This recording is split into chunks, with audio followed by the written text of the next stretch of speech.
जय हिंद दोस्तों। नमस्कार दोस्तों। आज मैं आपको छठी मैया का पारंपरिक गीत सुनाने जा रहा हूँ। आप लोग को अच्छा लगे तो इसको सब्सक्राइब और शेयर ज़रूर करना। जय छठी मैया। कबहू न छूटी छठी मैया हमनी से बरत तोहार, हमनी से बरत तोहार।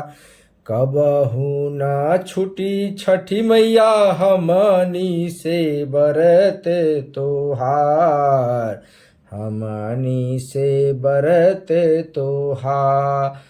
तोहरे भरोसे हमनी के छुटी नाही छठी के तोहार। तोहरे भरोसे हमनी के छुटी नाही छठी के तोहार।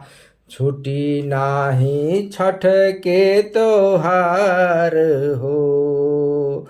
अपने शरण में ही रखी है दिहा आशीष हजार, दिहा आशीष हजार। अपने शरण में ही रखी है दिहा आशीष हजार, दिहा आशीष हजार। गोदिया भरैल छठी मैया बाटे राउर कृपा पार। गोदिया भराइल छठी मैया बाटे राउर कृपा पार, बाटे राउर कृपा पार। चाहे रहब देशवा विदेशवा, छठ करब हम हर बार। चाहे रहब देशवा विदेशवा, छठ करब हम हर बार, छठ करब हम हर बार। डूबतो सूरज के पूजे इहे बाटे हमर बिहार।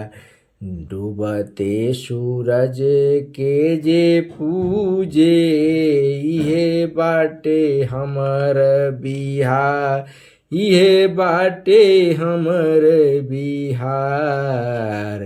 फलवा दौरवा सजा के आईनी हम घाट पे तोहार। फलवा दौरवा सजा के आईनी हम घाट पे तोहार, आईनी हम घाट पे तोहार, आईनी घाट पे तोहार।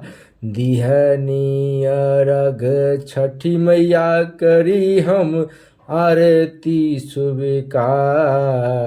दिहनी अर्घ छठी मैया करी हमर आरती स्वीकार, करी हमर अर्जी स्वीकार। कबहू न छूटी मैया हमनी से बरत तोहार। कबहू न छूटी मैया हमनी से तो बरत तोहार। तहरे भरोसे हमनी के छुटी नाही छठ के तोहार, छुटी नहीं छठ के त्योहार, छुट्टी नहीं छठ के त्योहार।